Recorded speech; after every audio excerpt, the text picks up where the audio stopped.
What happens when you strip away the noise of modern life and dive headfirst into the raw, untamed chaos of your own desires?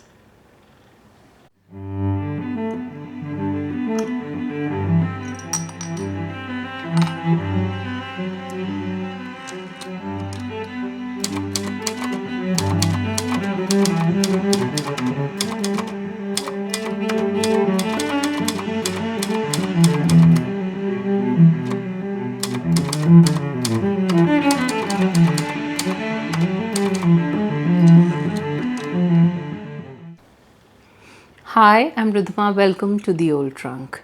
Today I'm unpacking Mammoth, the final piece of Eva Baltasar's stunning triptych. Mammoth has been on my TBR for a while, ever since I fell in love with Eva Baltasar's first two novels, Permafrost and Boulder. If you've been with me for a while, you know I've reviewed both of those in previous videos. Links are in the description if you want to catch up. I've raved about Baltasar's writing style before, and I'll be circling back to that today because, well, it's impossible not to talk about her prose when you're diving into her work. Mammoth is the third and final novel in this loosely connected triptych, translated from Catalan by the brilliant Julia Sanches. Each book follows a different queer woman navigating her place in a world that often feels suffocating. And Mammoth is no exception. It's a slim book, barely over 100 pages. But don't let it fool you. It's dense, intense, and packs an emotional punch that lingers. That said, I'll be honest up front. Of the three books, Mammoth is my least favorite. Don't get me wrong, it's still incredible, but I'll explain why it didn't hit me as hard as the others as we go on. This review is going to be spoiler free, so you can watch whether you've read the book or not. I'll talk about the story's vibe, the major characters, and their roles, Baltasar's signature writing style in the context of her triptych, my personal take, and who this book is for. Mammoth follows an unnamed young lesbian, a woman in her mid-20s, who's fed up with the grind of modern life in Barcelona. She's a sociology researcher, interviewing elderly people about their lives. But the work feels hollow, like she's reducing human experience to cold data. The city itself, its noise, its demands, its superficiality feels like a cage. So she makes a bold move. She ditches urban life for a crumbling farmhouse in the remote Catalan countryside, chasing a raw, stripped down existence. What drives her? It's not just about escaping the city. There's this primal urge to connect with something real, something visceral. She's drawn to the idea of gestation, not necessarily motherhood in the traditional sense, but the physical act of creating life. This desire propels her into a series of intense, often uncomfortable experiences as she tries to carve out a life on her own terms. The story isn't a cozy pastoral fantasy, far from it. It's gritty, raw, and sometimes brutal, exploring themes of isolation, survival, and what it means to reject society's rules while still craving connection. The narrative is divided into three parts, moving from the claustrophobia of the city to the stark reality of the rural life. It's a journey inward as much as outward. And Baltasar doesn't shy away from the messiness of it all. There's a tension between the protagonist's longing for freedom and the harsh realities she encounters. And that tension kept me hooked, even when I felt unsettled. It's a story about confronting the world's ugliness and finding a strange kind of beauty in the struggle. I don't want to give too much away, but let me just say, this book is not a gentle read. It's like standing in the middle of a storm, disorienting and a little terrifying. Let's talk about the characters. Since Mammoth is so focused on the inner world of its protagonist, I'll start with her and then touch on a few key supporting figures. One thing to note, like in Permafrost and Boulder, the protagonist is unnamed, which I think is a deliberate choice by Baltasar. It gives her characters a universal quality.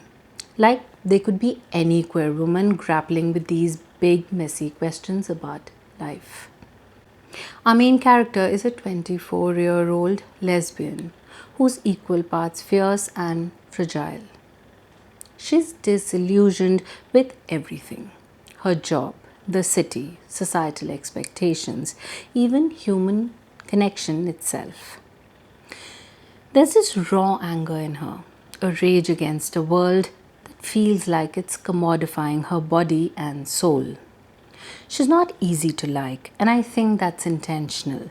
She's impulsive, sometimes reckless, and deeply contradictory. She craves isolation but also yearns for something to fill the void inside her. Her desire to gestate, to create life, feels less about nurturing and more about reclaiming her body as her own. What I love about the story is how it refuses to be neat or predictable. It's not a cozy tale of finding yourself in the countryside. It's messy, raw, and sometimes deeply uncomfortable, embodying the paradox of strength and vulnerability, which is exactly what makes it so compelling. The title Mammoth is a metaphor for her. She sees herself as this powerful ancient creature capable of enduring anything. But there's also a reminder that mammoths were hunted to extinction. She's both invincible and endangered, and that duality drives the story. In the countryside, she throws herself into physical labor, chopping wood, tending animals, and there's this sense that she's trying to become one with the earth itself. But the more she strips away, the more her inner turmoil comes to the surface. Compared to the protagonists in Permafrost and Boulder, she feels less introspective and more instinctual. In Permafrost, the narrator was wrestling with suicidal thoughts and family pressures. And in Boulder, the narrator was navigating love and the tension of independence versus intimacy. Mammoth's protagonist feels wilder, more untethered, like she's running towards something she can't quite name. And I'll be honest, this is where my personal take starts to creep in. I found Mammoth less emotionally resonant than Permafrost and Boulder. The story's intensity is undeniable, but it felt like it was holding me at arm's length, like I couldn't fully connect with the narrator's journey. We'll dig into why later, but for now, let's just say this book is a gut punch that doesn't always let you catch your breath. One of the few supporting characters who stands out is a shepherd she meets in the countryside. He's older, rough around the edges, and lives a Spartan life that both fascinates and repels her. He's not a romantic interest, thankfully. Balthazar doesn't go there. But he's a mirror for her own desires to strip life down to its essentials. He represents a kind of raw masculinity that she both admires and rejects, and their interactions add a layer of tension to the story. He's not in the book a ton, but his presence lingers because he challenges her to confront what living in the raw really means. There are other characters, flatmates, strangers, people she encounters in her rural life, but they're more like shadows than fully fleshed out figures. This is a story about the protagonist's inner world. So the people around her serve as catalysts for her emotions rather than characters in their own right. For example, there's a roommate in the city who she describes with this vivid, almost edible sensuality. But we don't get to know her as a person. It's all filtered through the protagonist's gaze, which is both a strength and a limitation of the story. If I'm being honest, this focus on the protagonist made Mammoth feel a bit narrower than Permafrost or Boulder. In those books, the supporting characters, like the lover Samsa and Boulder, felt more integral to the narrative. Here, it's all about her, which works for the themes of isolation but left me wanting a bit more connection to the world around her. Mammoth's narrator feels so solitary that the secondary characters don't get as much room to breathe, which contributed to my feeling that this book was less emotionally gripping. Still, Baltasar's ability to make you feel the weight of the person's psyche is unmatched. Now let's talk about Eva Baltasar's writing style, because this is where Mammoth shines brightest. If you've seen my reviews of Permafrost and Boulder, you know I'm obsessed with how Baltasar, a celebrated Catalan poet, brings a poetic intensity to her prose.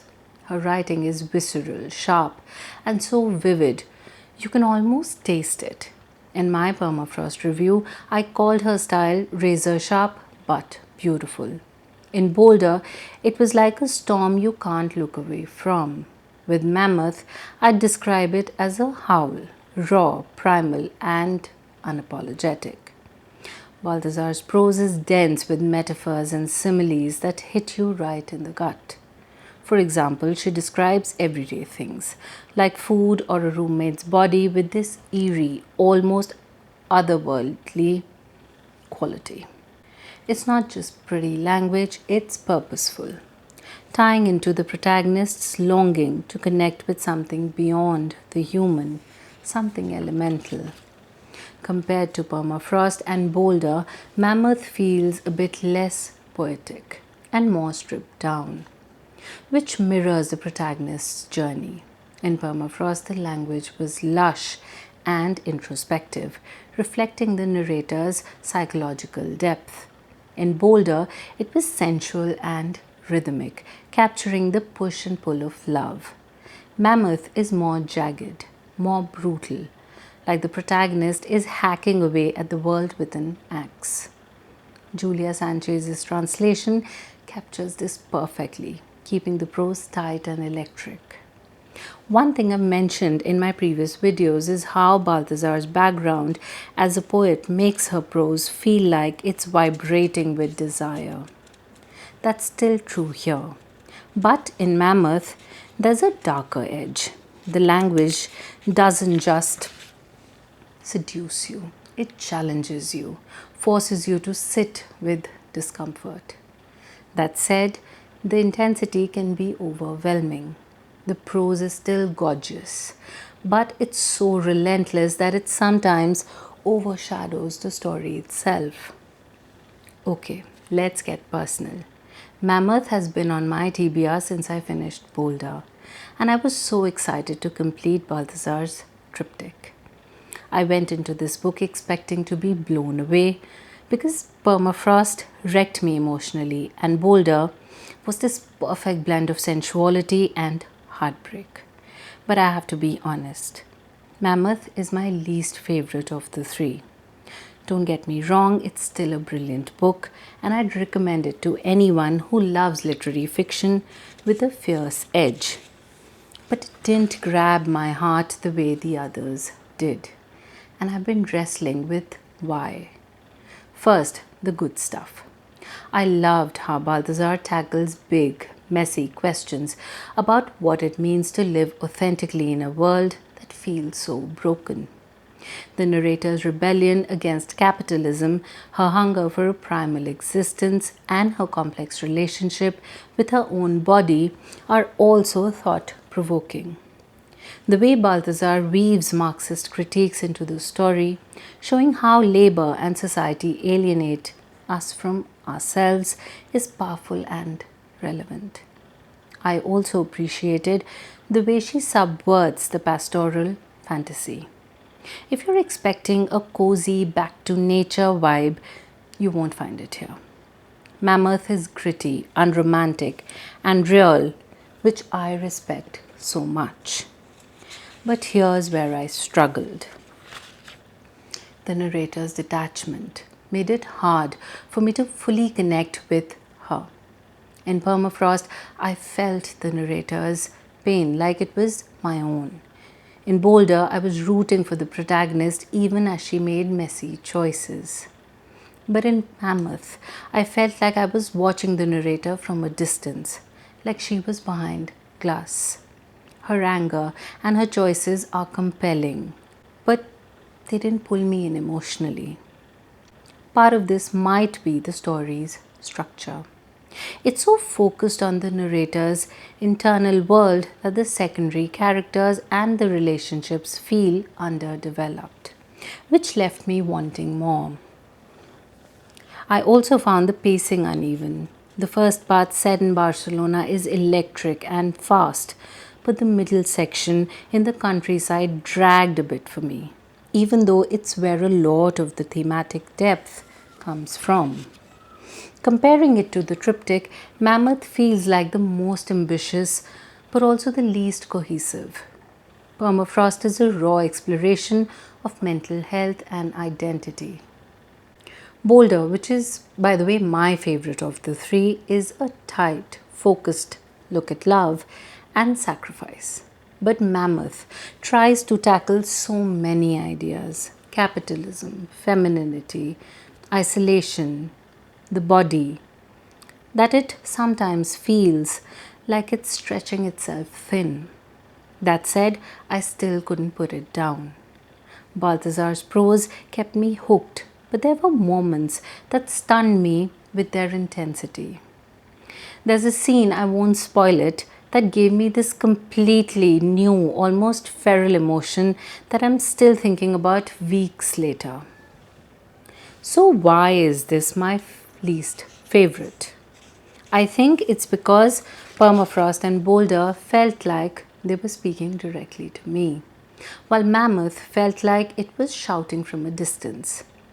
But even as my least favorite, it's still a book I'll be thinking about for a long time. It's bold, it's challenging, and it's unlike anything I've read this year. That said, there's so much to love here. The way Baltasar explores the protagonist's desire to gestate as a way of reclaiming her body is so profound. It's not about wanting a baby in the traditional sense. It's about creation, about feeling alive in a world that's trying to numb you. I also love the critique of late capitalism woven into the story. The protagonist's rage against soul crushing jobs and unaffordable housing hit close to home, especially for anyone who's felt trapped by the grind. For me, Mammoth is a book that demands to be felt, not just read. It's not my favorite of the triptych, but it's still a gut punch of a novel that made me think about what it means to live on your own terms in a world that's falling apart. It's left me wrestling with big questions about identity, freedom, and survival. And that's a testament to Baltasar's power as a writer.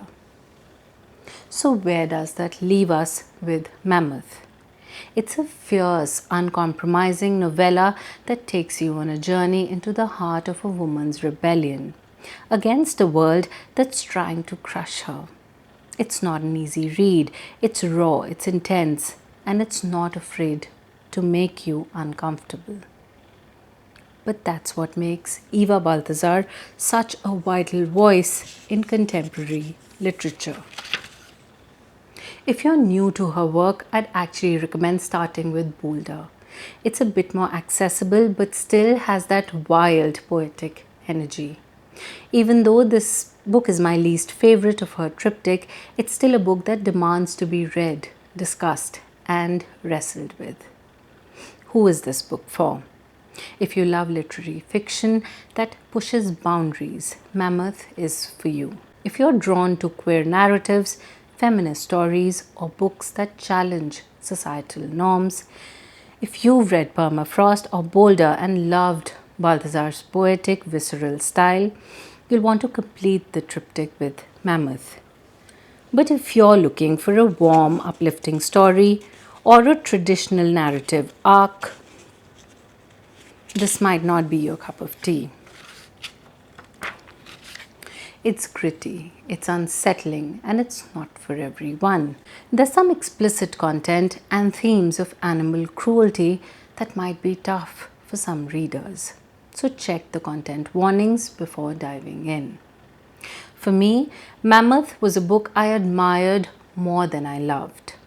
But I'm glad it was on my TBR, and I'm grateful to have experienced Balthazar's wild, untamed voice again. It's a testament to her skill that even my least favorite of her books is still this thought-provoking.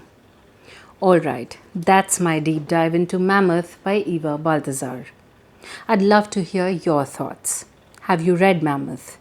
Where does it rank for you in the triptych? Or are you planning to pick it up after this review? Drop a comment below. I read each and every single one of them. And I love chatting with you all about books.